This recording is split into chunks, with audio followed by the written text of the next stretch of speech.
Lord of the Rings Online. A game that many, including myself, have come to love over the years. And there are so many things to love about it. The characters, the story, the music. Well, most of it anyway.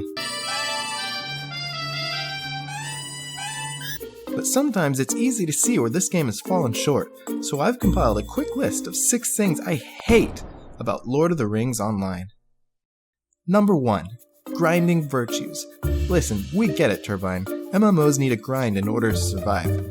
But to gate a single point for a single virtue behind dozens, no, hundreds of mobs?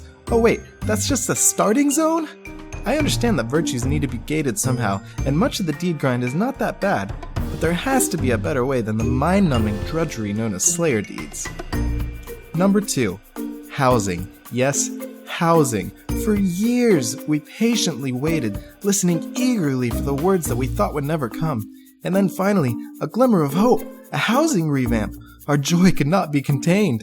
But you let us down, Turbine. You broke our little hobbit hearts. Do I sound bitter? Of course I'm bitter. How could I not be bitter when Lord of the Rings Online, the crowning jewel of RP-worthy MMOs, has a housing system that can only be described as a hollow, outdated shell that nobody cares to visit? I will say this, the in-house crafting stations are a step in the right direction, but we need a bigger reason to go home to our snug hobbit holes at the end of the day. If nothing else, then for Gandalf's sake, give us movable housing hooks. Number 3. Optimization.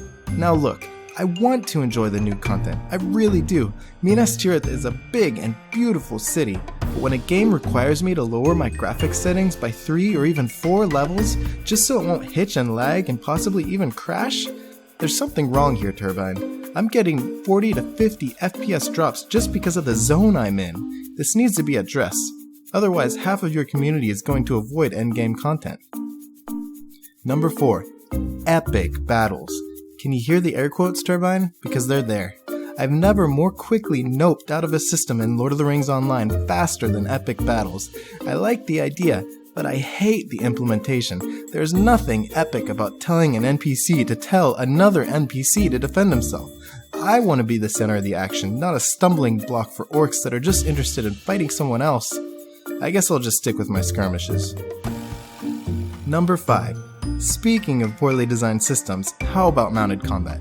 I get it, this was a logical step for the game. The storyline alone necessitated it. And don't get me wrong, I want to ride horses, or ponies, into battle. This is another system that sounds great in theory. Unfortunately, the end result is just something that makes my head spin. Number 6. Legendary weapons. Come on, you knew this was coming. Now to be fair, Turbine acknowledged that there was a major problem, and they made an effort to fix it. But imbuement is just a band-aid covering up a needlessly grindy and overly complex wound. You need to redesign the system from the ground up, not from level 100 and up. And let's be honest, we can avoid mounted combat for the most part. We can pretend the epic battles don't exist, but the legendary system is not simply something that can be ignored.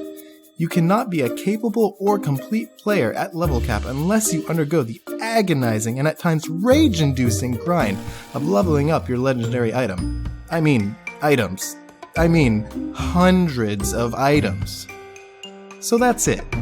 Maybe some of these points are not actually that bad in the grand scheme of things. Again, don't get me wrong, Turbine has done a pretty good job of making Middle-earth come to life, and I love Lord of the Rings Online, but sometimes you have to show the cold, hard, honest truth in order to prove it.